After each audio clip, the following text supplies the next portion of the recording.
Antes do sertão ter nome, antes do silêncio ser silêncio, a terra já contava histórias. No alto sertão em Inhapi, onde a caatinga abraça a pedra e o vento desenha o tempo, existe um território de memórias profundas. Muito antes das estradas e das casas, esta terra era caminho de gigantes. Preguiças colossais, tatus imensos e felinos ancestrais cruzavam vales e lajedos sob um céu antigo, quando o sertão era mais úmido e a vida pulsava em outra forma. Milhares de anos depois, permaneceram as marcas. Nas rochas, mãos humanas registraram símbolos, ecos de povos caçadores e coletores que transformaram pedra em linguagem.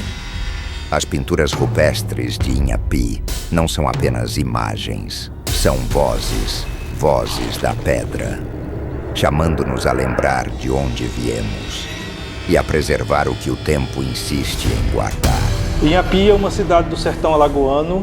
Esta que é uma região riquíssima em densidade de sítios arqueológicos, em sua grande predominância sítios de arte rupestre, que apresentam uma cronologia média que varia através de uma datação relativa entre 4.000 e 3.000 anos antes do presente. Essas evidências elas indicam, em primeiro lugar, a presença de populações indígenas em toda essa região, assim como na própria cidade de Inhapi. A diversidade de sítios indica também uma possibilidade de diversidade de povos que estavam ocupando esse território no passado. Inhapi também vem demonstrando uma riqueza em termos de materiais paleontológicos, que estuda essa megafauna.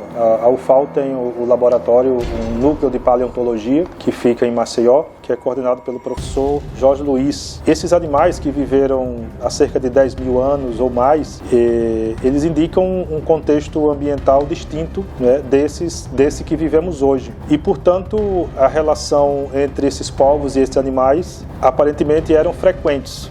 Ocorre que ainda se faz necessário encontrar esses fósseis de megafauna com algum tipo de marca que confirme a relação entre esses seres humanos que viveram no passado e essa megafauna. Até agora não foi encontrado dentro daquilo que eu conheço, mas qualquer ponta de lança ou ponta de flecha que seja encontrado, cravado nesses fósseis, vai dar um indicativo mais assertivo de como esses grupos viveram contemporaneamente com esses animais. Estamos a caminho da Lagoa Inhapi. É aqui que o passado mais remoto deixou suas marcas.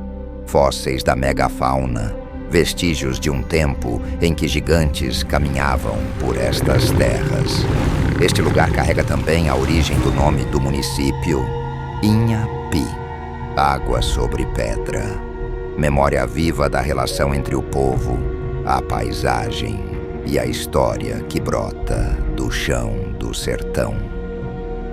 Certo dia, eu e Marcelo fomos fazer o trabalho da leishmaniose na Lagoa do Inhapi. Quando eu cheguei lá, o senhor, por nome de Atenor Romualdo, e seu filho estava escavando na lagoa e eu vi aqueles enormes ossos, pequeno, médio e grande. Aí eu pedi ao senhor Atenor para eu fotografar e mandar para o paleontólogo Jorge Luiz, que é professor da Universidade Federal de Alagoas, e foi comprovado que em Inhapi, realmente na lagoa, foi catalogado 3 espécies da megafauna, que é dos animais gigantes. Estamos aqui na Lagoa do Atenor, onde é a origem da nossa querida cidade, e aqui é onde fica a Lagoa do Inhapi.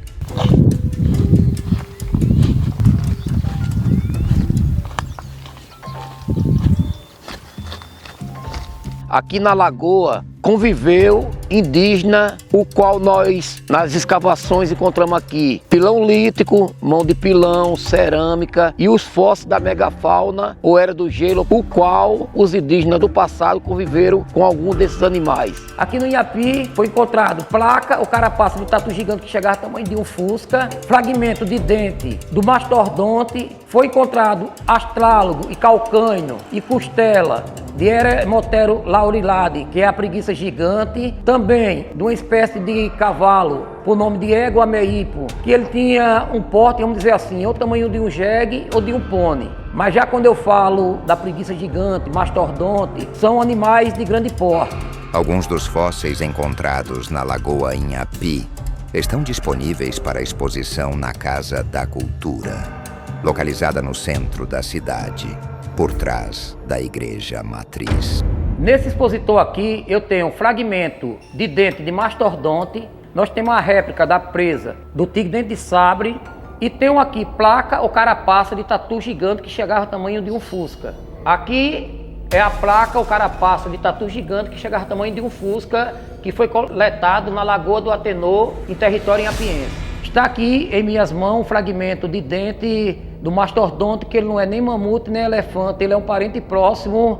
Aqui é a réplica da presa do tigre dente de sabre que se alimentava de outras caças. Na imagem aqui eu tenho uma preguiça gigante comparada com o homem, fragmento de dente da preguiça gigante. Eu tenho corpo de vértebra, que é da coluna dela. Aqui eu tenho astralo de calcânio, que faz parte do pé. Aqui eu tenho costela, cabeça de articulação de fêmur e fragmento de fêmur que faz parte do corpo aqui da preguiça. A Paleolama majoliais lembra muito as lamas da Cordilheira dos Andes, o qual foi encontrada fóssil da Paleolama majoliais na Lagoa do Atenor, em território inhapiense. O toxodonte, ou toxódio, ele tinha hábito anfíbio, o qual ele se alimentava das nacófitas, que são aquelas plantas molinhas que ficam naqueles terrenos onde se encontra água alagada, o qual nós chamamos baixio. Xenorhinotero baiense lembra muito os camelos. Você está vendo que o Xenorhinotero baiense, a trombinha dele é pequena, e já do camelo é maior. Este cavalo pré-histórico, o Ibipido SP Lundi, ele tem um porte do tamanho de um jegue ou de um pônei.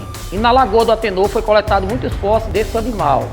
Nesse expositor aqui, tudo aquilo que vocês estão vendo aqui em cima, nós usamos na escavação. Por exemplo, eu estou aqui com a bússola, se eu parar ela aqui, nas coordenadas geográficas ela está me mostrando que o norte fica para lá, o sul para cá, o leste para lá e o oeste para cá. A escala, o qual nós usamos, onde nós encontramos arte rupestre, cerâmica, fóssil.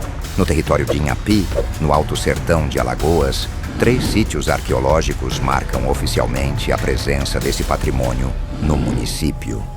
O sítio arqueológico Canoa, conhecido como Bero. O sítio arqueológico Curral Novo, chamado Bindal. E o sítio arqueológico Roçado, também batizado como sítio Saruê. Já na linha que delimita o território, na divisa entre Inhapi e Água Branca, encontra-se o sítio arqueológico Letra da Pedra do Rei. 4 referências no mapa do sertão. Todos parte da mesma paisagem histórica que atravessa o tempo. A importância da cidade de Inhapi, no que se refere à presença de sítios arqueológicos, na questão arqueológica em si, se inicia muito em virtude de um trabalho desenvolvido pelo Roberto Oscar, que há mais de 10 anos nos procurou aqui na universidade, estabeleceu esse contato e buscou auxílio para que pudéssemos iniciar os estudos na região. Desde essa data, a gente vem desenvolvendo pesquisas, e identificando sítios arqueológicos não só na cidade de Inhapi, mas também nas cidades circunvizinhas, o que demonstra que todo esse território ele foi densamente ocupado pelos povos indígenas no passado e também no presente. Eu sou servidor público do município, trabalhando na zona rural, fazendo trabalho nas edemias, na captura de barbeiro. Sempre quando eu terminava meu trabalho, que eu via uma rocha dentro da mata, eu pedi a alguém da casa, o proprietário do terreno, para ir até lá comigo, e quando eu chegava aqui eu via arte rupestre, eu filmava e gravava e pedia autorização para o dono do terreno para que eu possa levar aquela fotografia e a filmagem aos estudantes e professores das universidades federal e estadual. Aí quando eles falavam que realmente o material que eu mandei em fotografia e vídeo era arte rupestre comprovado por arqueólogo, eu sempre falava para o dono da terra: olha, aqui vai vir estudante, vai vir professor, vai vir os canais de rádio e TV. Aí meu interesse pela arqueologia foi quando eu trabalhava no controle edêmico.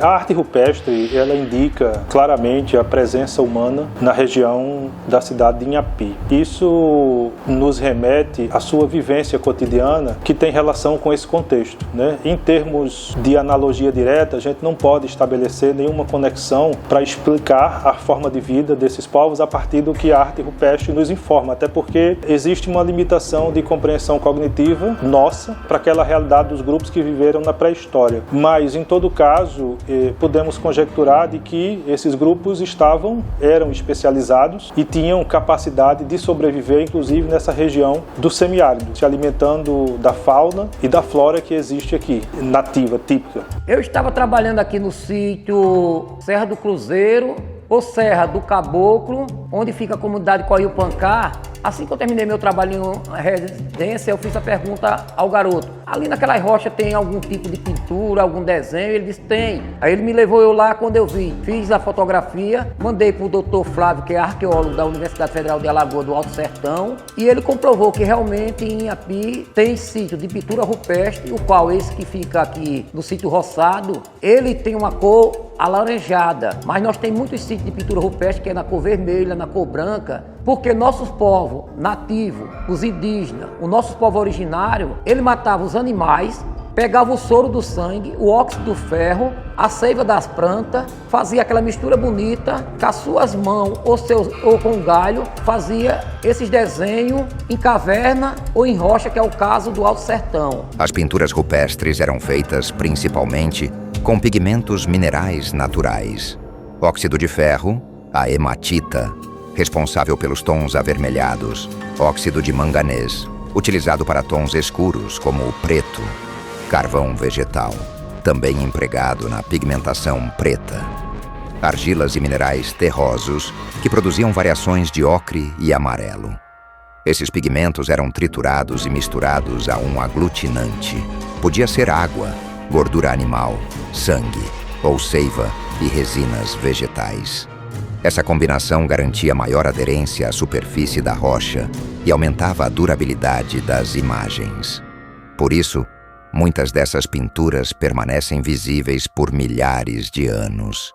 No passado, esses historiadores, arqueólogos, geógrafos, só escrevia algo do agreste, do litoral, e o oeste alagoano, que é o nosso Alto Sertão, era esquecido. E hoje, com a Universidade Federal de Alagoas, nós temos uma nova roupagem com antropólogo, sociólogo, arqueólogo, geógrafo, aonde está tendo muito material produzido através das comunidades indígenas, das comunidades quilombolas, através do sítio de pintura rupestre, sítio paleontológico, material lítico como cerâmica, pilão lítico, machadinha, tudo coletado aqui no município inhapiense. Nas proximidades da Serra do Cruzeiro, no município de Inhapi, está situado o sítio arqueológico Roçado. Cadastrado no NUPEA como Sítio Roçado, o local também é conhecido pelo nome de batismos Sítio Saruê, um dos pontos arqueológicos reconhecidos no território do Alto Sertão alagoano. Na Serra dos Caboclos, próximo à comunidade Coiupancá, nós temos sítio de arte rupestre batizada por Saruê, que fica localizado no sítio Roçado, que é através do Dr. Flávio e o José e o Jefferson, esse sítio foi batizado por nome de Saruê. Saruê, para quem conhece, é meus familiares aqui em Inhapi, o qual nós somos conhecidos, e esse foi o batismo do sítio, no sítio Roçado, de arte rupestre, por nome Saruê, que é homenagem a meus familiares. Olímpio era o nome do meu avô, mas todo mundo conhecia ele por Saruê, e ele colocava banca na rua, que quando ele ia caçar, ele não levava cartucheira nem espingarda, ele levava um badoque e ele era muito bom nisso, é por isso que eu achei essa forma de homenagear ele. As representações figurativas que existem nos sítios arqueológicos de Inhapi são, em sua grande maioria, figuras não reconhecíveis. Todas elas na cor com pigmento vermelho, sobre um suporte rochoso de rocha granítica. E isso, por si só, já demonstra uma preferência e um estilo específico na prática desse registro rupestre. Também em Inhapi encontra-se o sítio arqueológico Curral Novo. Registrado no NUPEA como Sítio Curral Novo, recebe o nome de batismo Bindal, um dos marcos arqueológicos reconhecidos no município.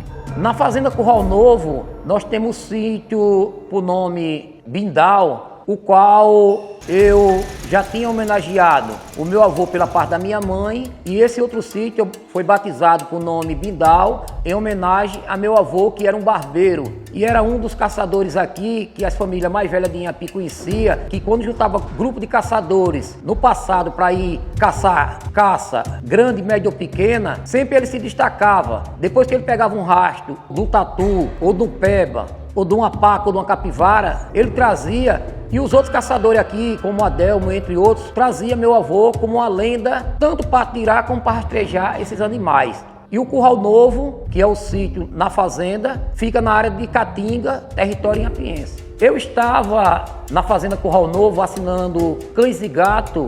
Quando eu terminei, falei com o Júnior, que era um aluno meu aqui do 2º ano na escola estadual de ensino médio Nezinho Pereira, e ele me levou até ao sítio de arte rupestre da fazenda Curral Novo, onde esse sítio me alegra muito, porque no artigo do José, que se formou em História e hoje tem doutorado em Arqueologia, na tese do José, a fotografia dele, como também nós cita ele como uma pedra fundamental, porque ele foi que levou nós até essa raridade. Para a interpretação da arte rupestre, a arqueologia geralmente se utiliza de questões relacionadas ao âmbito técnico, ou seja, tipo de pigmento, tipo de traço, escolha de suporte rochoso para desenvolver a pintura, porque interpretar o significado dessas pinturas, nós não temos essa capacidade. Agora, parece claro que havia uma necessidade de representar essa arte, estabelecendo uma conexão com a sua cultura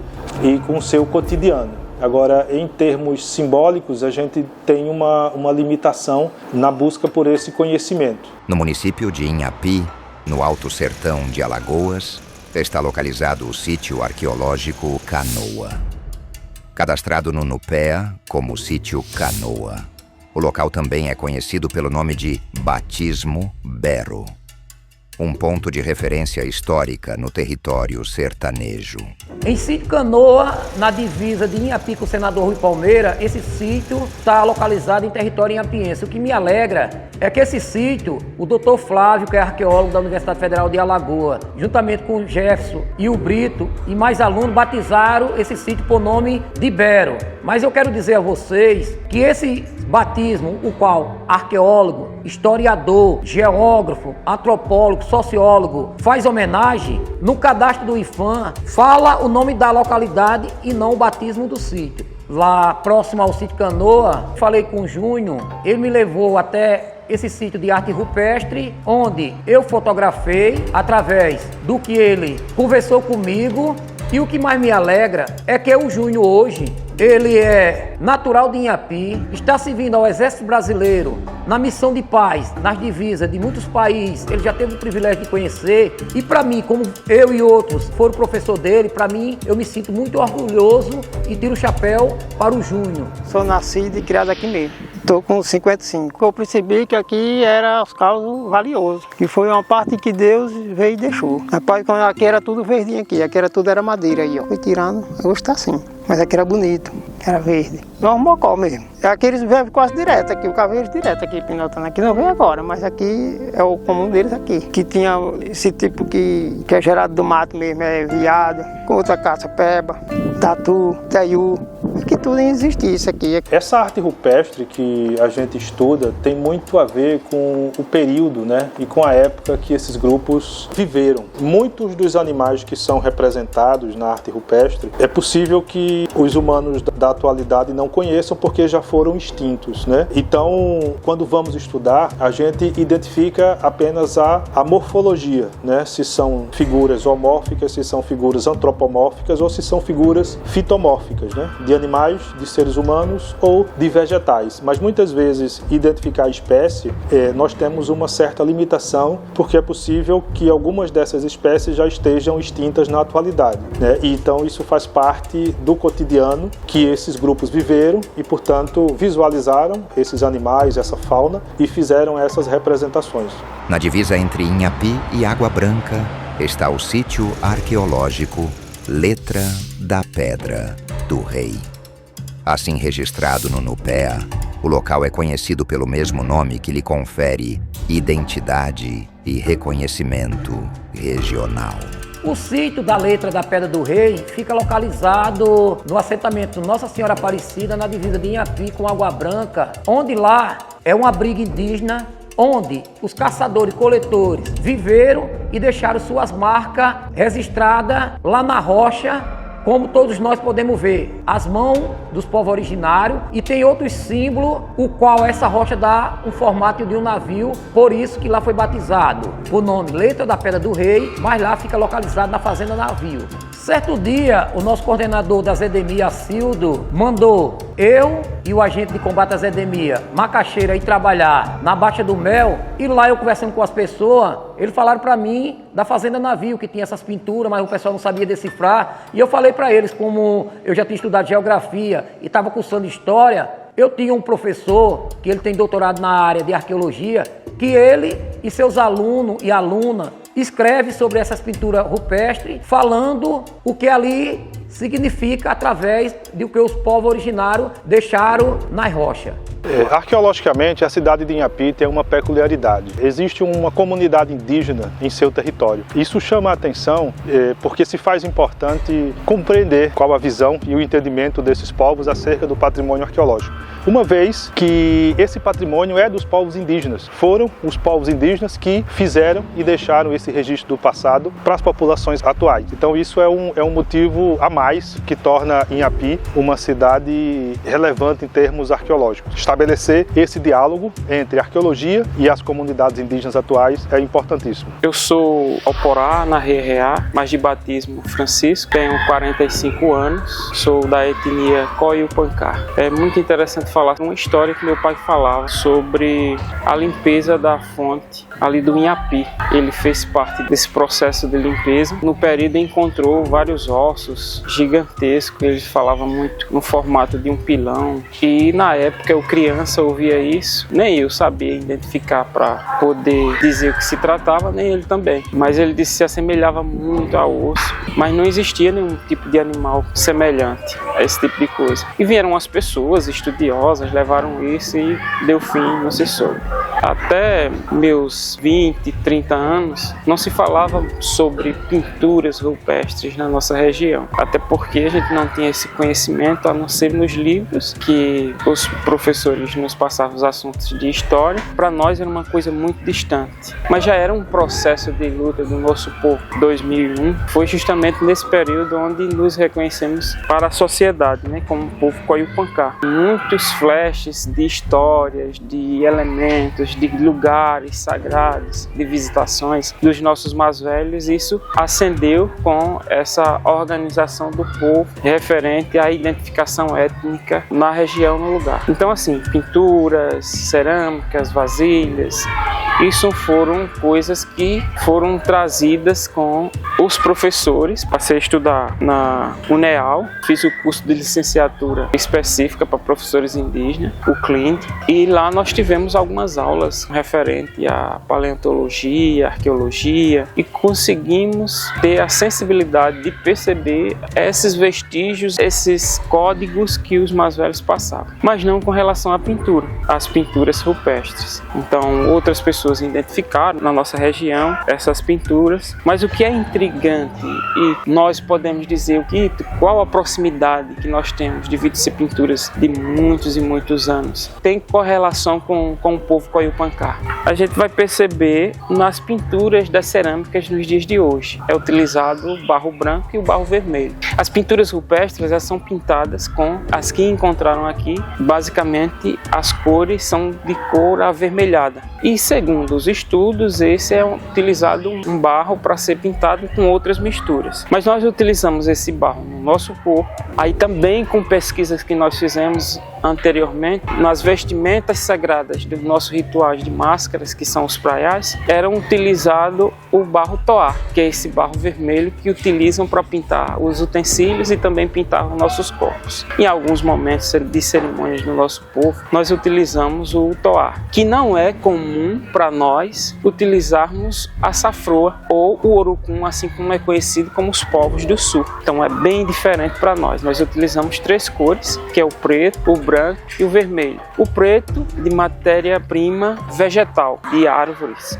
E o vermelho e o branco de mineral, que são 2 barros encontrados. O branco não na nossa região, mas o vermelho é muito comum encontrarmos pedras de toar, que nós utilizamos para pinturas das cerâmicas, dos utensílios, para os rituais. Hoje basicamente são utilizados. Antes era mais comum se ter potes nas casas dos familiares e com desenhos nesses potes. E nas pinturas dos nossos corpos, nós traduzimos uma linguagem no nosso corpo, no nosso ritual. Então a correlação com essas pinturas seria isso. A gente não tem vestígios ou alguma história de umas velhas que encontrou um espaço como esse onde tinha essas pinturas rupestres. Como eu disse, é bem recente no conhecimento desses lugares. Mas a correlação à utilização do toar que nós utilizamos. É bem interessante que são 3 povos que utilizam o toar na pintura corporal. São os Calancó, nós os Coiupancá e agora os Craunã-Toar, que é na margem do Rio São Francisco, que fica no município de Olho d'Água do Casado. Artefatos cerâmicos do município de Inhapi. Além dos sítios de arte rupestre, que é mais frequente, né, na cidade de Inhapi e toda a região aqui do sertão alagoano, o município também dispõe da presença de alguns artefatos cerâmicos que foram identificados em seu território. Um conjunto de artefatos tem uma característica típica do material cerâmico tupi-guarani. Esse material apresenta algumas pinturas em sua superfície com representações de figuras geométricas e são facilmente identificados no campo da arqueologia por esta definição. A dinâmica de ocupação deste território, historiograficamente, remete para a ocupação de povos não tupis, mas em virtude da chegada dos colonizadores, né, e da ocupação tupi em toda a costa, essa presença dos colonizadores empurrou esses grupos para o interior, fazendo com que esses povos se dispersassem, né, e ocupassem outras regiões. Muito provavelmente essa materialidade faz parte dessa dinâmica e por isso a gente tem encontrado também nos sertões esses materiais definidos arqueologicamente como tupi-guarani. Essa cerâmica tupi-guarani que foi encontrada no território de Inhapi, arqueologicamente sabemos que este tipo de cerâmica tem uma cronologia que varia muito no território brasileiro, mas em se tratando da região litorânea pode-se chegar até a 2.000 anos. No que se refere à cerâmica encontrada no território inhapiense, muito provavelmente foi em virtude dessa dinâmica, né, de se empurrar esses povos, os colonizadores chegando no litoral e através da pressão, né, da chegada dos colonizadores, esses povos foram adentrando para o interior e chegaram aqui meados de 500, 400 anos antes do presente. Mas não temos uma datação absoluta, apenas uma interpretação de uma forma relativa, né, de apresentarmos uma cronologia.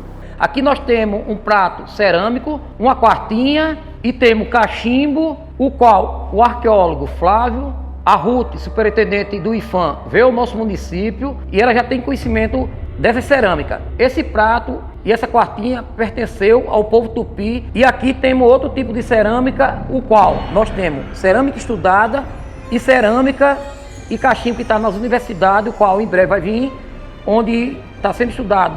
Esse prato cerâmico e essa quartinha que foi encontrado no polo da comunidade Coiupancá, quando eles estavam escavando a Sapata. A cerâmica, na construção do polo base, no espaço, foi encontrada por pessoas que estavam trabalhando na obra. Como sabia que eu estava fazendo um curso na área de história, me convidou para identificar esse material. Eles achavam que era um utensílio de cerâmica comum, mas depois perceberam algumas características que não eram bem comuns pela espessura da panela. A vasilha em si, ela tinha a espessura mais ou menos de um dedo. O contorno da panela tinha 2 dedos de largura. Então não era comum esses utensílios. Então foram achadas 2 peças, um pote e essa pequena panela. O pote se fragmentou, acho que foi na hora que tiraram, na hora que foram tirar não tiveram essa preocupação, mas quando foi a vasilha eles não tem uma outra coisa e a gente vai tirar com mais cuidado. Mais de 50% da vasilha intacta, mas as outras, os fragmentos, os pedaços, a gente perdeu um pouquinho da originalidade da vasilha, porque foi lavada com água, passado uma escova. Então os especialistas que pegaram essa vasilha disseram, olha, alguma coisa foi se perdido aqui. Mas pelas características, assemelhou com outras vasilhas que encontraram em outras regiões do povo tupinambá, né? É um vestígio muito antigo, datado de mais de 2000 anos de existência. Entre 2005 para 2006 foi a construção do povo. E assim, a profundidade também chama a atenção. Há mais de 2 metros, né? 2 metros, 2,5 metros por aí, assim. Achávamos que no início que seria até uma botija, né? Os mais velhos contavam muito sobre essas questões que os antigos, para fugir de Lampião, colocavam ouro nas vasilhas e enterrava isso. Mas nenhuma das vasilhas encontraram metal, só as cerâmicas mesmo.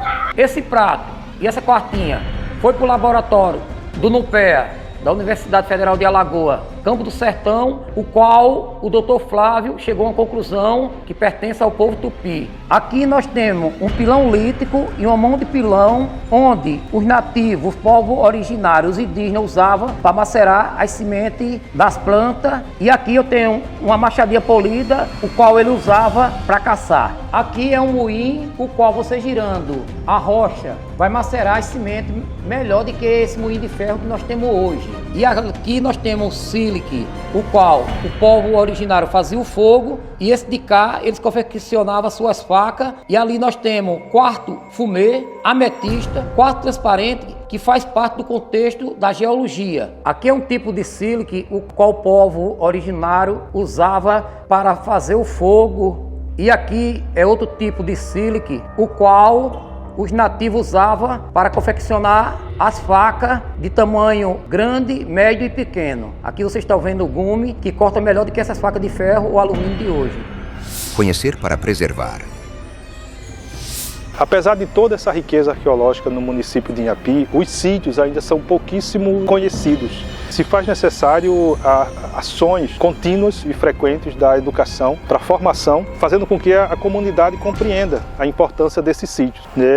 Ações diretas também no próprio sítio são necessárias de proteção, para que as visitações sejam controladas e possamos preservar ao máximo esses sítios para gerações futuras.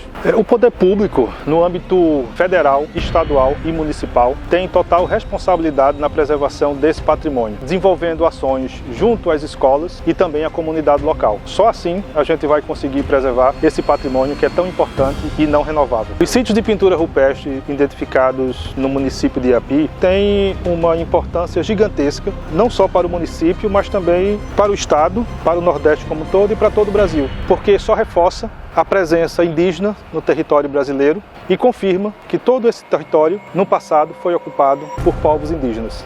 No silêncio das pedras de Inhapi, o tempo ainda respira. Entre fósseis, rochas e marcas ancestrais, o sertão revela que memória não é passado, é permanência. As vozes que um dia ecoaram entre vales e lajedos continuam aqui, gravadas na pedra, guardadas pela terra, e agora também vivas em nós.